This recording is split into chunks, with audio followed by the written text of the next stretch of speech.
না সেখানে তিনি উপস্থিত হলেন না। কিন্তু আমরা দেখছি একেবারে তিনি আরএসএস এর বর্গে নিয়মিত যে ছবিটা আমরা দেখাচ্ছি একদম আমাদের এক্সক্লুসিভ ছবি, এই ছবি এখনো পর্যন্ত সংবাদ মাধ্যমে কোনো চ্যানেলে এই ছবি দেখাতে পারবে না। সেখানে আমরা দেখছি যে দিলীপ ঘোষ দেখা যাচ্ছে হাফ প্যান্ট পরে, সাদা হাফ প্যান্ট পরে তিনি পারতেন। এটা একটা নিউ টাউনের ক্যাম্প। তাহলে কি তিনি আরএসএস এর শরণাপন্ন হয়ে তিনি কি শুভেন্দু সুকান্তর নামে কি কোনো তাহলে নালিশ ঠুকতে তিনি এখন আরএসএস এর ক্যাম্পে যাচ্ছেন, নাকি দিলীপ ঘোষ তিনি অন্য কোনো কিছু একটা ভাবছেন? বা এটা তো ঠিক এই পার্টির মোহন ভাগবতী শেষ কথা বলেন, তিনি যখন 10 দিনের সফরে তিনি এ রাজ্য কলকাতা এসেছিলেন, আমরা দেখেছি বর্ধমানেতে যেখানে তিনি আরএসএস এর নতুন ক্যাম্প করেছিলেন সেখানেও দিলীপ ঘোষ পৌঁছে গেলেন।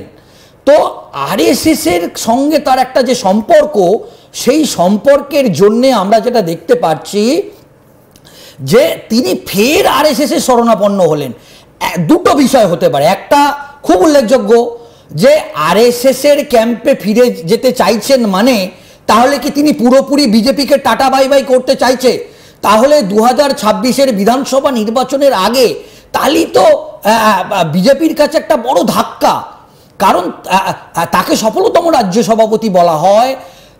বিজেপির যে 43টি সাংগঠনিক জেলা আছে, সেই জেলার 43টা তিনি হাতের তালুর মতো চেনেন।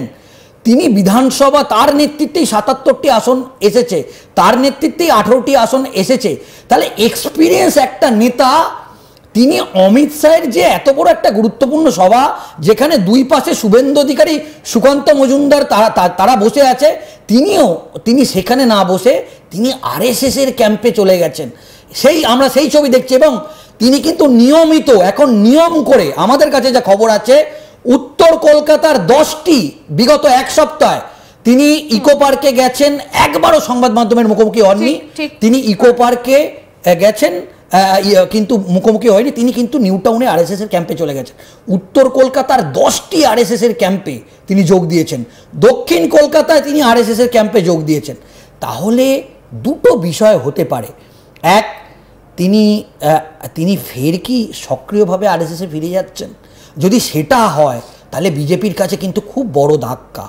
কারণ বিজেপির কেন্দ্রীয় নেতৃত্ব বারবার শুভেন্দু অধিকারী, সুকান্ত মজুমদারকে বলেছেন যে দেখো, আমাদের দলে এক্সপিরিয়েন্স নেতা কিন্তু কম আছে, দিলীপ ঘোষকে আপনারা কাজে লাগান। দিলীপ ঘোষের অভিজ্ঞতাকে দল কাজে লাগালে এতে দলেরই ভালো হবে। তাহলে এই বিষয় একটা হতে পারে। আর একটা বিষয় হতে পারে যে তাকে যে বারবার ডাকছে না, তাকে দলে কোণঠাসা করা হচ্ছে, এরকম একটা যে তার সঙ্গে দলে দূরত্ব তৈরি হচ্ছে।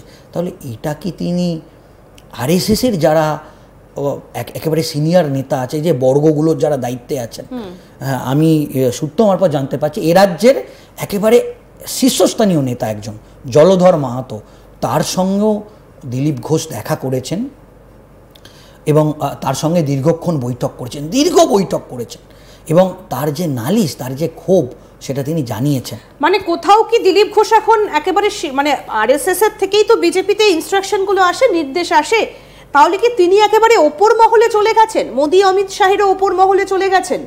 দেখো, এটা তো তার একটা ইঙ্গিত। যেহেতু তাকে এইভাবে ডাকা হচ্ছে না, একেবারে সুপার বস তো এটা বলাই যেতে পারে। মোহন ভাগবত আরএসএস এই পার্টির শেষ কথা বলবে। বিজেপির পার্টির যে গঠনতন্ত্র বা যে সংবিধান আছে, রাজ্য সভাপতি বা এই যে বিরোধী দলনেতা শুভেন্দু অধিকারী করা হয়েছে, সেখানেও কিন্তু আরএসএস এর অ্যাপ্রুভাল লেগেছে।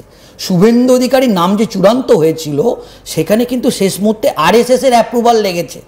আরএসএস এর অ্যাপ্রুভ ছাড়া কোনো কিছু এই পার্টিতে হয় না। এবং নতুন যিনি সভাপতি হবেন, যদি সুকান্ত মজুমদারকেই কন্টিনিউ করা হয়, বা এই মুহূর্তে একটা প্রবল জল্পনা চলছে শ্রমিক ভট্টাচার্য রাজ্য সভাপতি হতে পারে, বা অগ্নিমিত্রা পাল রাজ্য সভাপতি, এই যে জল্পনা, প্রত্যেক এই নামগুলো আগে বিজেপির কেন্দ্রীয় নেতৃত্ব চূড়ান্ত করবেন এবং সেই নাম আরএসএস এর কাছে পাঠানো হবে এবং সেই নাম চলে যাবে নাগপুরে। সেই নাগপুর হেডকোয়ার্টার, সেখান থেকে চূড়ান্ত ছাড়পত্র, একদম তাই, মোহন ভাগবতের শিলমোহর পড়ে তারপর সেই নাম চলে যাবে কেন্দ্রীয় নেতৃত্বে। যদি দিলীপ ঘোষ সত্যি মোদি অমিত শাহের কথা বলতে আরএসএস এর কাছে যান, বা অভিযোগ জানাতে বা নালিশ জানাতে যান, তাহলে সেখান থেকে যদি একটা নির্দেশ আসে, তাহলে তো সেই জায়গায় দিলীপ ঘোষের হারানো জমি তিনি যেমন অনেকটা ফিরে পাবেন, তেমনি অন্যদিকে এই যে শুভেন্দু অধিকারী, তার কার্যত তার তো দাপট চলছে এখন বঙ্গ বিজেপিতে, সেক্ষেত্রেও কিছুটা কোণঠাসা দিলীপ ঘোষ। তাহলে কি এটাও আরএসএস এর নির্দেশে হচ্ছে? দেখো, আরএসএস কিন্তু পুরো বিষয়টা জানে। এই মুহূর্তে বলা যেতে পারে পার্টির দুই শীর্ষস্থানীয় মুখ শুভেন্দু অধিকারী এবং সুকান্ত মজুমদার, এরা সব থেকে বেশি পাওয়ারফুল এই মুহূর্তে। একেবারে বলা যেতে পারে এই দুটো মুখ তারা পার্টি চালাচ্ছে। সব থেকে বেশি আমরা দেখতে পাচ্ছি যে আমরা কেন্দ্রীয় স্বরাষ্ট্রমন্ত্রী তিনি যে এসেছিলেন, সেখানেও আমরা দেখলাম যে শুভেন্দু অধিকারীকে দল একটা মারাত্মক গুরুত্ব দিচ্ছে।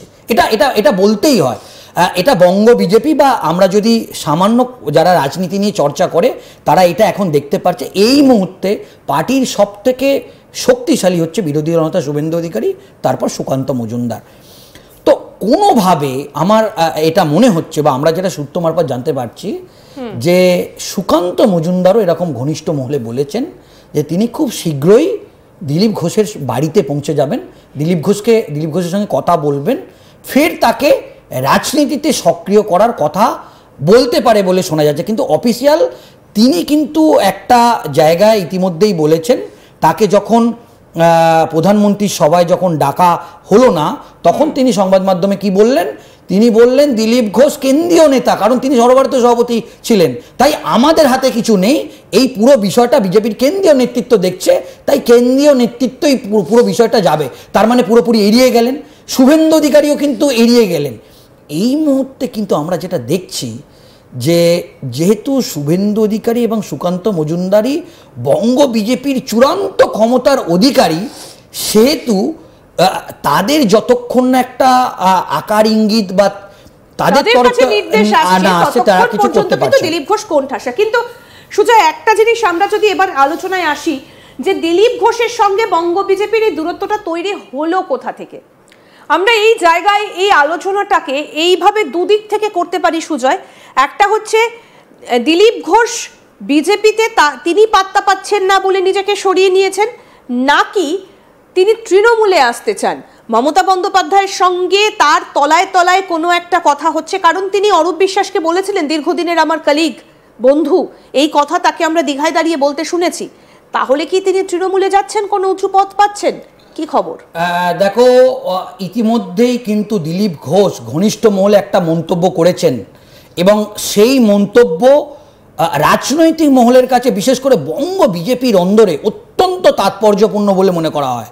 তিনি ঘনিষ্ঠ মহলে কোট আনকোট এই কথাটা বলেছেন যে বঙ্গ বিজেপি রাজ্য সভাপতি সুকান্ত মজুমদার, বিরোধী দলনেতা শুভেন্দু অধিকারী বা বঙ্গ বিজেপির যারা নেতারা আছে তারা 1 মিনিট চোখ বন্ধ করে 60